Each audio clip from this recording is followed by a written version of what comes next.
Bueno, buenas tardes a todos. Es un placer para nosotros estar aquí compartiendo, agradecer antes que nada la invitación del Tribunal Administrativo Tributario a los magistrados. Bueno, aquí tengo uno al lado, la magistrada, el otro tercer integrante del Tribunal Colegiado, a la secretaria general, a todo el equipo. Creo que es un gran gusto sentir que los años pasan, el Tribunal Administrativo Tributario se va consolidando y lo que desde el principio iniciaron, que este evento anual se mantuviera, pues se ha logrado. Algo de agradecer también es que nos podemos ver en persona, que ya la realidad de tanto Zoom y webinar, me parece que es el consenso, pues no es lo mismo que el trato personal y poder saludarse. Estamos en la tarde de hoy, acompañados pues de los distinguidos colegas aquí presentes. Evidentemente falta alguna representación femenina, pero los que estamos aquí no tenemos la culpa. Es más, lo hubiéramos apreciado, creo yo, interpreto el sentido de la colectividad. El tema de hoy, de este panel, es el Código de Procedimiento Tributario. El Código de Procedimiento Tributario ya se está convirtiendo como una especie de issue, de qué vamos a hacer con esto, porque cuántos años van que se aprobó, 2019, 2020, y ahí está el código, demandas van, demandas vienen, pedacitos entran en función, después ese pedacito lo quitan y lo ponen, cuando la razón de ser de tener un código tributario es dar orden al sistema. Puede ser que ya de salida eso no lo estamos logrando. Entonces, el Código de Procedimiento Tributario ya está, es ley de la República. La mayor parte de las normas están en una especie de, bueno, están en vacatio legis. En este momento debe entrar en vigencia en enero, independientemente de lo que uno pueda decir.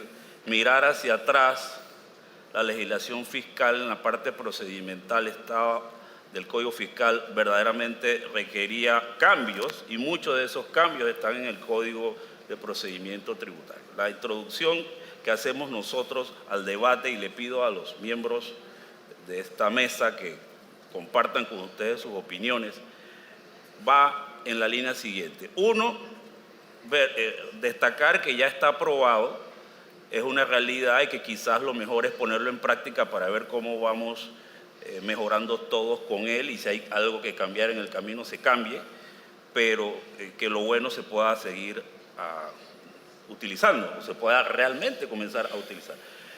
Destaco dentro de lo bueno 3 cosas, hay más, pero destaco 3. Hay una organización mucho más clara del procedimiento de auditoría. Observamos que los términos de prescripción de la acción del acreedor tributario, que es el Fisco Nacional, están más organizados. Resulta impresentable que aquí en Panamá haya impuestos que, como no tienen norma de prescripción específica, quedamos yendo a la general y quedamos 15 años. O sea, eso es impresentable. En otros países eso se ve muy feo, pues, y nosotros todavía lo tenemos, ya el Código de Procedimiento Tributario enfrentando eso. Tenemos las ventajas de la suspensión del término de los intereses si las decisiones los recursos no se deciden en un tiempo razonable. Eso hoy no existe. Hay gente que incluso gana en la Corte Suprema, pero ya cuando ganó los intereses son más que lo que se ahorró. Bueno, eso es también muy tercermundista. Yo creo que el código puede ayudar a superar eso. En los retos tenemos un código con algunas normativas que están un poco confusas.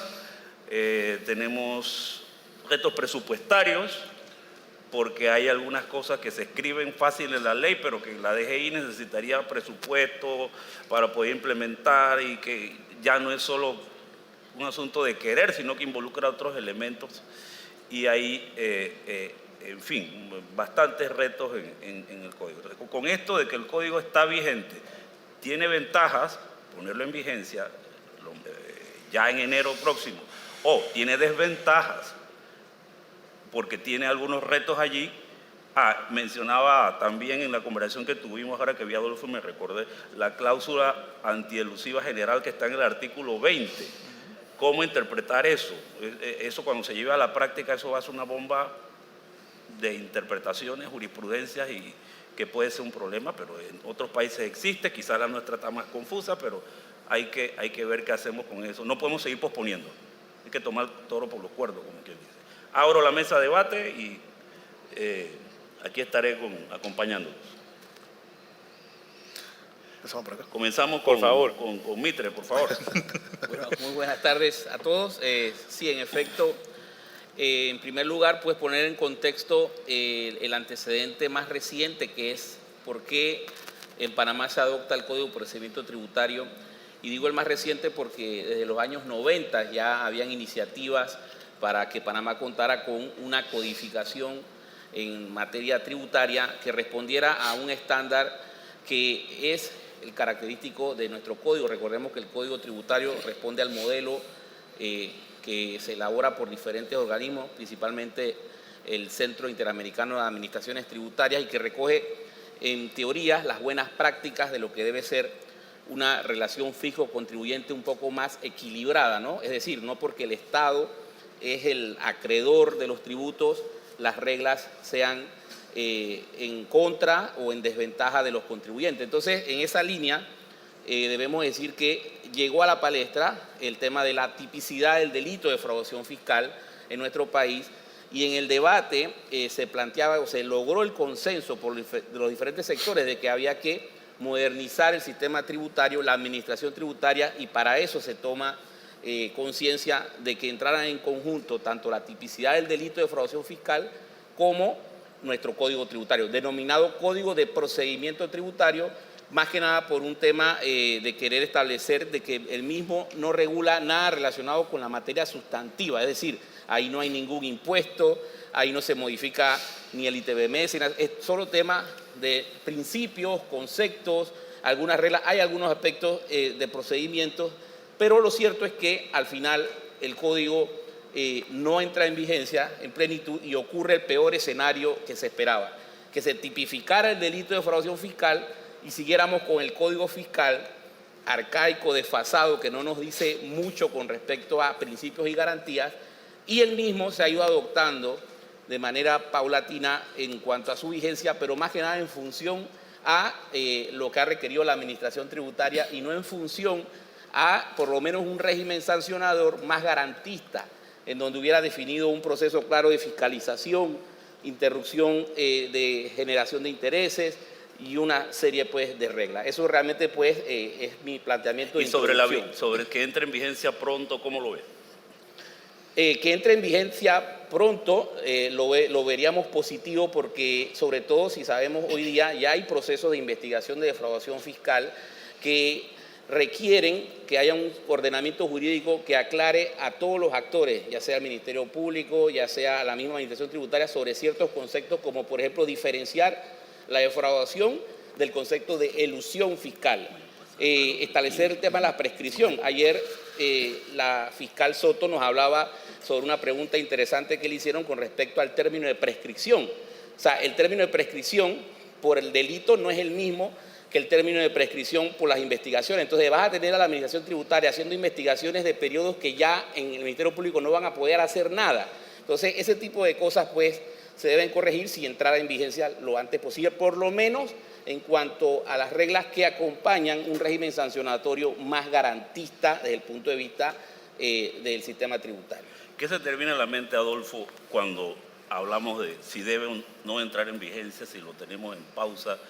¿Y por qué crees que sería considerable que no le pongamos más prórrogas a este asunto? Sí, buenas tardes. Miren, cuando haciendo un poco más hacia atrás, un paso hacia atrás, que se plantea la idea del Código de Procedimiento Tributario que lo presentamos en la Asamblea, recuerdo con la viceministra, después ministra Chinchilla en su momento, había gran expectativa en el medio tributario. varios de los que estamos aquí en la mesa estuvimos ese día, y luego empezó la amplia discusión y revisión de las normas. Había una velocidad, porque había que aprobarlo, porque empezaba el tema de penal fiscal, y bueno, se dijo, oiga, dejamos ciertos artículos en pausa hasta que precisamente sea necesario o existan los recursos. No hemos dado cuenta desde el año 2019 que tenemos lo que yo denomino un código de procedimiento Frankenstein, o sea, no puede entrar por pedazos. Algo básico dentro de un procedimiento administrativo del que sea o judicial es la prueba. Y el capítulo 3 está todo en suspenso. Eso genera una dicotomía en cuanto a qué normas debo aplicar, cómo debo aplicarlas, y sobre todo el juzgador tiene ciertas confusiones, y sobre todo también el administrado también las va a tener. Si el Código de Procedimiento Tributario debe entrar en vigencia, mi respuesta es que sí. Ahora, estamos en una situación muy diferente al año 2019. De los 5 que estamos aquí en la mesa, 4 hemos pasado por la administración tributaria, como ustedes saben, y sabemos que la cuestión no la traen nada fácil. Sobre todo las finanzas del Estado están muy golpeadas por las razones que sea, pero esto amerita dinero. Esto cuesta mucho la implementación. Algo que conversábamos entre todos los panelistas era, oye, pero ¿por qué no empezamos a funcionar con aquellas normas que no involucran una erogación o un gasto? Dejamos atrás todo lo que son nombramientos, puestos, jueces y el funcionario o ombudsman fiscal.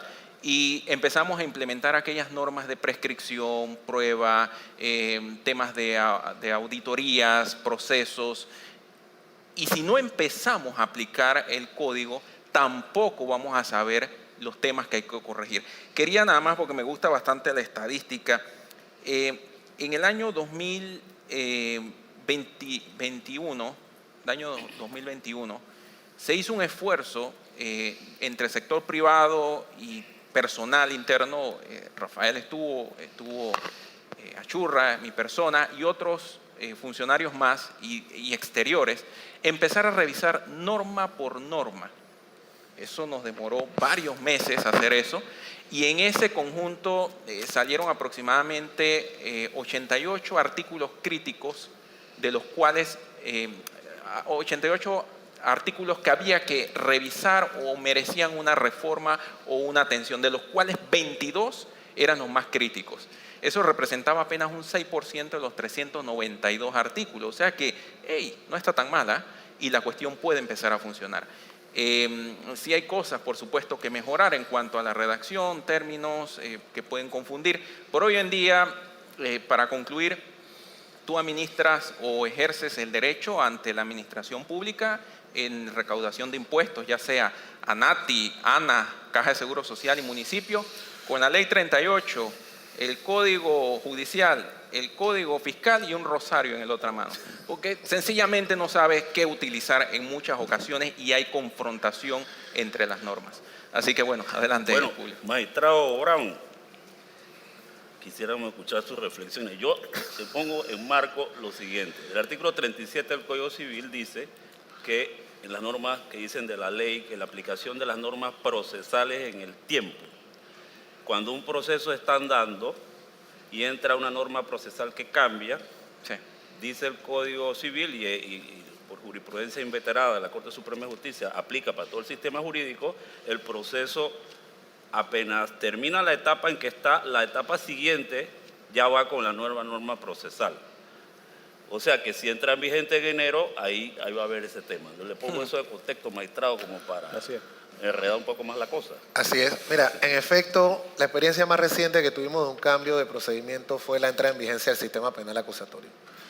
Eso generó una serie de traumas al inicio, pero ya mal que bien tenemos 7 años de la aplicación, si la memoria no me es infiel, de un sistema penal acusatorio, y ya estamos prestos a saber cuáles son las deficiencias que tiene el sistema y dónde ha fallado en cuanto a la administración de justicia penal y qué tenemos que cambiar.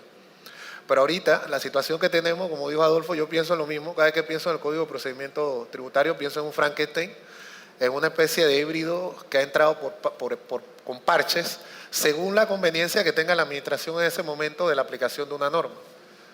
Y eso en la práctica ha creado distorsiones, porque hay normas que no contemplan ninguna erogación tributaria, que no requieren ningún sacrificio económico por parte del gobierno, que pueden entrar en vigencia y que son garantía para el contribuyente en la relación que tiene con el fisco. Y yo creo que la creación y la implementación del código responde a ese desbalance que había entre el excesivo poder que tenía la administración, que era interpretado en algunos casos como un poder como un brazo político de las diferentes administraciones gubernamentales para perseguir a sus enemigos.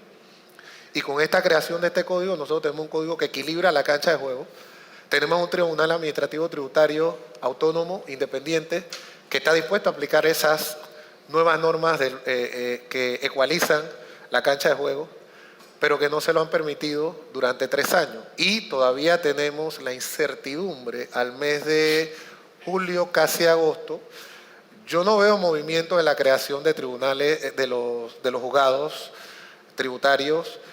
Yo no veo un proceso de selección de un ombudsman en materia tributaria y otra figura que se contempla. Así que no veo en perspectiva y veo la inminente paralización de la entrada en vigencia en cualquier momento.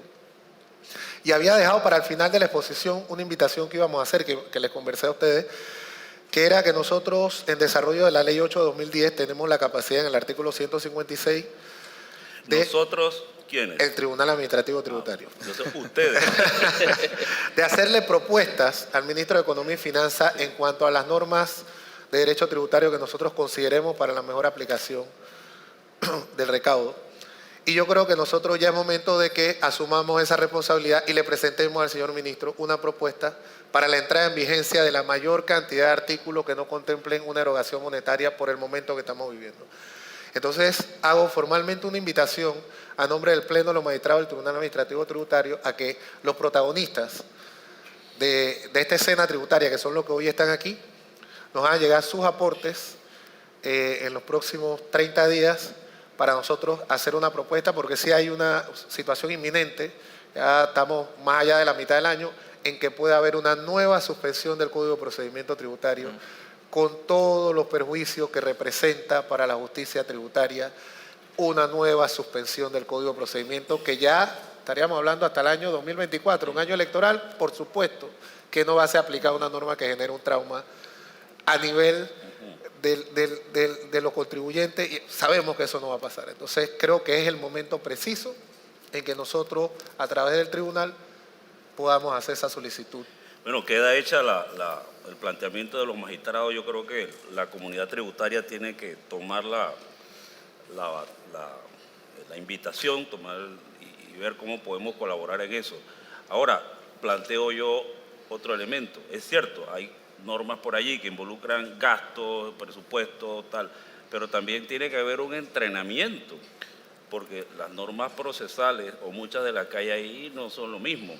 Y como podrá el doctor Achurra explicar aquí, tenemos un artículo 20 del Código de Procedimiento Tributario que introduce la General Anti-Avoidance Rule en Panamá, que tiene una redacción bastante complicada sobre cuándo hay evasión, cuándo es elusión, cuándo puede el fisco recalificar las conductas de las partes, sí, de los contribuyentes para calificarlas de otra manera.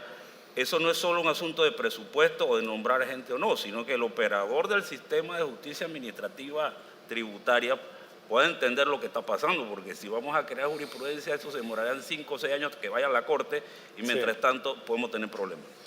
Sí, Publio, como hace un momento hablaba Javier, cuando comenzamos a discutir el tema de la aprobación de la ley de defraudación fiscal y buscábamos algún mecanismo para poder garantizar la defensa de los contribuyentes por todas las experiencias que ya sabes que se habían tenido en la administración anterior con respecto a la utilización como la DGI como un arma política. Entonces, lo que se hizo y la urgencia que se tenía para poder de alguna manera no estar en las listas de paraísos fiscales y demás, buscar una norma modelo que permitiera garantizarle al contribuyente tener una defensa. Entendamos que el Código Fiscal es que es el código que realmente regula toda la relación entre el fisco y el contribuyente, su naturaleza es una naturaleza de control del gasto o erogación del gasto. Por tal motivo, cada vez que se va a ejecutar la defensa por parte del contribuyente, siempre va a tener la garantía el fisco de poder proteger su recaudación. Y esa es la naturaleza por la cual está creado el código fiscal. Entonces, obviamente cuando establecemos y tenemos el estudio de la aplicación de un código tributario, lo que busca es entonces, como ya lo dijo el magistrado Brown, es liberar las cargas, buscar la manera de que se pueda llevar a que los contribuyentes tengan una mayor capacidad de poder defenderse y tener una idea clara. ¿Y por qué entonces tenemos y el peligro, que es lo que yo entiendo que pregunta Publio al final, de que si agarramos y aprobamos otra serie de normas y si no tenemos un código tributario que esté en su contexto completo, le vas a dar una posibilidad aún mayor de aplicar una cláusula antilusiva que su redacción efectivamente está vinculada a generar la interpretación o la capacidad de la administración tributaria de desconocer una estructura, ya sea organizativa o corporativa, si considera que esa estructura puede ser abusiva o fue creada con la única finalidad de evadir o no cumplir sus obligaciones. Eso es lo que básicamente está en la redacción de ese Pero artículo aplicar 20. eso no es fácil. Exacto. Entonces, ¿cómo estará preparada el equipo de la DGI para hacer eso? Exacto, por eso es que te comento, imagínense que el peligro de no aprobar el Código Tributario en su contexto, y ahí es donde entra entonces, aplicando una cláusula antilusiva como tal, teniendo herramientas del Código Fiscal que le da mayor capacidad de darle la interpretación o darle la naturaleza de sello de garantía de que lo que establece la Administración Tributaria tiene el sello de presunción de legalidad o presunción de verdad. Entonces eso te crea ese peligro, que es lo que yo entiendo lo que me estás comentando, y esperar que exista una jurisprudencia crea un estado de indefensión claramente al contribuyente. Entonces, si seguimos en este proceso en la cual tengamos la posibilidad de aplicar solamente normas sacadas de su contexto, porque el código, como lo dijo Adolfo en su momento, los códigos y las leyes no están hechas para que tú saques solamente una norma y no la apliques en el contexto completo en el cual se desarrolla, en el cual está regulada. Así que eso es lo que realmente es el peligro y la discusión sobre eso, y estoy de acuerdo contigo que es un peligro real de que no tengamos el código aprobado. Ahora, el Código de Procedimiento Tributario repercute en el ejercicio de todos los llamemos tributaristas en conceptos genéricos, pero en Panamá la gran mayoría de los que son tributaristas no son abogados, y aquí estamos un montón de abogados hablando en abogadez, una serie de cosas. Yo creo que nosotros podríamos hacer el esfuerzo, le pido al doctor Javier Mitre que nos explique cuál es la relación entre el Código de Procedimiento Tributario y las demás normas tributarias, por ejemplo, que no desaparece el 1057V del Código Fiscal, que regula el Código, el ITBMS, el IVA, para los que nos invitan, nos visitan, perdón, que está en el Código Fiscal. No desaparece la norma de impuesto selectivo al consumo, no desaparecen las otras normas. Yo creo que ese es un punto importante, porque no vayamos, y no es un afán de burla ni mucho menos, sino que ¿por qué tiene que alguien que no estudió Derecho saber que esto no reemplaza todo el sistema si se llama un código tributario? A lo mejor toda la cuestión tributaria está ahí. Yo creo que eso es bueno aclararlo. Sí, en efecto, y eso tiene que ver mucho con la forma en la que se ha denominado o fue denominado, y que fue una idea que surgió en ese entonces de quienes fueran magistrados del Tribunal Tributario, tratando de desvincular lo que era la parte sustantiva sobre impuestos sobre la renta, ITBMS, para que quedara establecido de que, aunque se llamara código tributario, pues era un código que no regulaba ningún tipo impositivo, ¿no? Ningún impuesto sobre la renta, ningún ITBMS.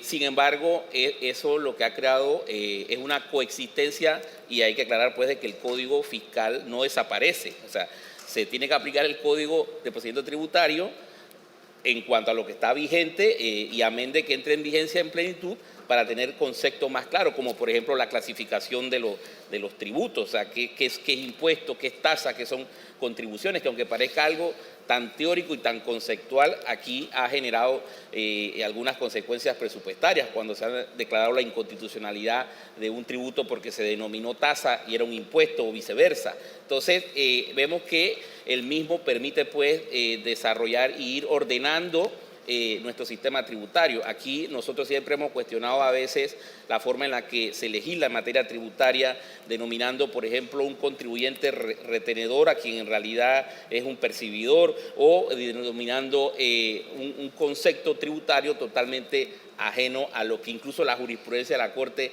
ha marcado. Entonces, la idea plena es de que el Código Tributario se entienda en claridad que no modifica per se ningún tipo de impuesto, pero sí coexiste para mejorar su entendimiento y reordenar todo el sistema tributario. Ahora bien, esto nos lleva a lo que sería un segundo paso, una segunda fase después de que se ordene el Código de Procedimiento Tributario, ver lo que en algunos países han denominado un estatuto tributario y revisar ya una reforma o hacer una reforma ya en cuanto a cada uno de los tributos. Eso es realmente por lo que pudiéramos aportar. Y Adolfo, hablando de explicaciones, ¿por qué si el código es un código de procedimiento, entendiendo que en el derecho de procedimiento la ritualidad que se sigue para hacer válido un derecho ante tribunales, etcétera, etcétera, etcétera? ¿Por qué nosotros cuando estamos hablando de eso, y piensa por ejemplo el caso de Julio Roberto, que Julio Roberto nos está visitando y nos oye hablando y dice, ¿estos qué están hablando? Si estamos hablando de procedimiento, ¿por qué tenemos ahí unas normas que son de derecho sustantivo penal? Sí.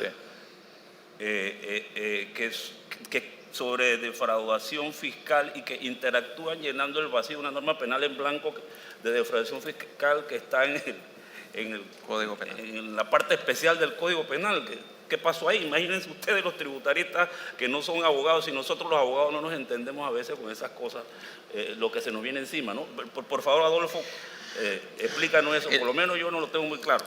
El derecho regula la conducta humana, eso es lo primero que nos enseñan en las clases de introducción al derecho, y la conducta humana es evolutiva, asimismo se va complicando a medida que va pasando el tiempo. Ya en la Dirección General de Ingresos se habla de la tributación de criptomonedas, de intangibles, y no hemos resuelto algo básico, como por ejemplo que la Ley 8 del año 2010, estamos hablando hace 12 años, ordenó que el Código Fiscal se escribiera en artículos corridos. Vamos, aquí tenemos un montón de artículos al inicio del Código Fiscal que no sirven para nada, porque ya existen las normas de la Autoridad Nacional de Aduana. Vemos decretos ejecutivos que regulan la parte sustantiva del Código Fiscal que contradicen totalmente porque se quedaron 3 reformas atrás. Esa disyuntiva de normativa es ocasionada, como vuelvo y repito, por la evolución de la conducta humana. Y el derecho tributario no es más que recaudar producto del ejercicio de una relación humana, de una actividad comercial, de una actividad profesional. Pero eso, como es evolutivo, este es el área más divertida del derecho, como digo yo, porque aquí no se para de estudiar. En un mes, aquí en Panamá, usted puede tener hasta 10 normas fiscales, entre resoluciones, decretos y reformas a las leyes. Eso ocurre en Panamá. Entonces, lo que comentas es cierto. El Código de Procedimiento Administrativo Tributario era en ese momento una necesidad de salir de listas grises o atenuar un poco la situación, y hubo que armar ese muñeco y meter ciertas normas en materias de penales que no deben estar allí, que deberían estar en el Código Fiscal. Pero ¿cómo la metí en el Código Fiscal si no tengo más espacio? Cuando el IVA o el ITBMS en Panamá es un solo artículo dividido en 26 parágrafos. Eso es absurdo. En temas de técnica legislativa, eso contradice cualquier tipo de nomenclatura básica. Pero vamos, esas cosas ocurren no solamente en Panamá. No nos sintamos mal ni nos defraudemos por eso. Pero yo creo que es el momento de actuar, es el momento de tomar la iniciativa. Y la administración que lo haga va a dejar un legado importante. Ordenar las normas tributarias es importante y es una necesidad urgente para el mundo tributario en Panamá, precisamente por el tema de la certeza del castigo y la seguridad jurídica, porque si no pueden ocurrir exabruptos. Y sobre todo del lado de la administración, disminuye la recaudación producto de esa incertidumbre de cómo cobrar un impuesto si las normas ni yo las entiendo. Magistrado, y en el Tribunal Administrativo Tributario estamos preparándonos para que el Código de Procedimiento Tributario entre en enero. Bueno, aquí está la mejor muestra de eso. Nosotros, y digo nosotros, pleno de los magistrados, desde que entramos hace 10 meses, nos pusimos como norte capacitación permanente. Nosotros, el tribunal ahorita está cursando, junto con la Universidad de Panamá, un programa que dirige el licenciado Mitre, un diplomado en procedimiento administrativo tributario. Aquí hay tres, por ahí estaba el profesor, no, el profesor Eli me dio clase en otra cosa, ya estoy enredando la cosa. Pero ya hay dos de los profesores que nos han tocado por parte de la Universidad de Panamá. Y nosotros, de aquí a final de año, tenemos otros programas en curso. Y sería bueno que la administración tributaria se integrara a esos programas que nosotros estamos desarrollando. Porque a pesar de que ya inclusive a nivel jurisprudencial, la Corte ya ha señalado que el Tribunal Administrativo Tributario es quien tiene que uniformar la jurisprudencia en materia tributaria y que pues tiene que haber una Dirección General de Ingresos, por lo menos la parte jurisdiccional, subordinada a los dictámenes del Tribunal Administrativo Tributario. Sí hay una preocupación legítima por la manera en que obviamente se integra la Dirección General de Ingresos en cuanto a que se encuentren preparados para la entrada en vigencia, así sea de ese grupo de normas que no impliquen una erogación. Estamos hablando de normas de derecho probatorio, estamos hablando de normas de derecho procesal tributario que requieren sí una preparación, pero todavía queda el tiempo suficiente para integrarlo a un proceso más allá de conocimiento, sino un entrenamiento de cómo tienen que aplicar las normas de procedimiento tributario y que podamos estar todos listos para la entrada en vigencia. Aparte de que ha habido el tiempo suficiente durante los 3 años que ha sido aprobada la ley, y así como han entrado en vigencia algunos artículos, creo que ha habido tiempo suficiente para que nos preparemos para la entrada en vigencia de todo lo que resta. Hay normas interesantes, por lo menos en materia de arbitraje fiscal, porque hay que desarrollar, existen ya los centros de arbitraje, hay 2 centros de arbitraje que tienen sus normas como centro de arbitraje, pero sí hay que desarrollar lo que serían las normas de arbitraje en el caso de que la DGI sea la que dirige el arbitraje. Entonces, todavía hay un cúmulo de cosas por trabajar que se pueden dejar de lado, pero hay otro montón, en palabras vernaculares, como decía el profesor Zamorano, en palabras pobres, de normas que nosotros podemos hacer entrar en vigencia y que yo creo que ya nos encontramos preparados para la mayoría de esas, porque tenemos 3 años discutiendo de que no entra, de que sí entra y de ponemos un parchecito. Entonces ese ha sido el tiempo para estos debates. Y estos debates se vienen dando hace mucho tiempo. Entonces yo creo que ya hay un conocimiento, viene el lobo, bueno, ya es momento de que el lobo llegue. Magistrado, usted en su intervención anterior hizo un llamado a que la comunidad tributaria enviara recomendaciones para que el Tribunal Administrativo Tributario, ejerciendo su facultad legal, pudiera hacer recomendaciones al despacho del Ministro de Economía y Finanzas. ¿Hay algún canal específico a través del cual se pueden hacer llegar esas recomendaciones o se va a instalar alguna vía por la página web, por ejemplo, que usted tiene un sistema bastante activo a nivel de tecnología en la página web del tribunal como para que se pueda facilitar y no comiencen a llegar una nota por aquí, un chat por allá? Sí, se me ocurre, el magistrado Miranda ha sido revolucionario en el tema informático en el tribunal. De hecho, estamos cambiando la plataforma tecnológica del tribunal para pasar de una página web a un portal interactivo transaccional, en que los tramitantes, la comunidad tributaria, pueda interactuar de manera más directa con el Tribunal Administrativo Tributario. Y por ahora, con lo que tenemos, nosotros creemos que podemos habilitar un espacio dentro de la página para que puedan hacer llegar esas sugerencias. Nosotros, de la misma manera en que manejamos el tema de las invitaciones, o sea, sabemos, tenemos una base de datos de la comunidad que nos acompaña y cada uno puede ser replicadores también dentro de sus actividades, de ese espacio que nosotros vamos a habilitar para que puedan ir haciéndonos llegar esos aportes. Y como dices, o sea, ya estamos en la época en que tenemos que ir olvidándonos del papel, estamos en estos tiempos digitales y que puedan llegar directamente a la página web, inclusive identificando los aportes si así lo tienen a bien o si solo son aportes que no quieren tener ningún tipo de protagonismo en cuanto a quién envía el aporte o lo demás. Se puede hacer de diferentes maneras, pero sí, con el sistema que tenemos y con las ampliaciones que estamos haciendo al espacio que tenemos disponible dentro de la página, podemos habilitar esa opción y hacérsela llegar prontamente. Lo que queríamos era dejar el mensaje, conocer que hay esa aceptación por parte de la comunidad tributaria y entonces nosotros proceder a abrir el canal. No, eso es bueno saberlo porque ya sabemos que usted no es como los políticos que prometen y prometen y no cumplen. El tema de los términos de prescripción, doctora Churra, sabemos, lo mencionamos en la introducción, que no hay como un mínimo de uniformidad. ¿Cuáles son las ventajas que usted ve en el Código de Procedimiento Tributario en materia de términos de prescripción? Sí, Julio, de verdad que siguiendo con lo que acoté hace un momento, ¿no? O sea, el problema que tenemos con el Código Fiscal es que es un Código Fiscal diseñado para proteger, obviamente, los ingresos y la recaudación del Estado. Está diseñado para esa manera, para evitar el desembolso o controlar la mayor cantidad de desembolso. Y el Código Tributario es un código garantista que busca la manera de ver cómo se hace más efectiva la relación entre el contribuyente y el fisco. Básicamente, con estas dos premisas se entiende claramente cuál es la diferencia entre uno. Tenemos un código fiscal que cada impuesto tiene una prescripción y un método de determinación de prescripción diferente.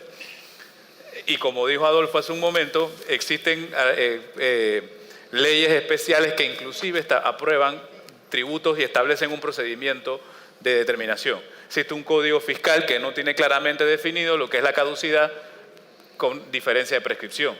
Todas esas situaciones son definiciones y elementos que se definen claramente en el código y se establece claramente una prescripción en base a la definición del concepto del impuesto, ya sea si es un impuesto directo o un impuesto indirecto. Se va a las definiciones básicas, no al elemento principal del tributo y la determinación de qué es más ventajoso para la recaudación del fisco en el momento. Entonces, claro que se necesita la aprobación de lo que tiene que ver el título con la prescripción, principalmente por lo que comentamos, porque no solamente el Código Tributario define claramente la prescripción, sino también la definición de la caducidad, y que eso es un elemento importante para todo lo que tiene que ver con la actividad comercial.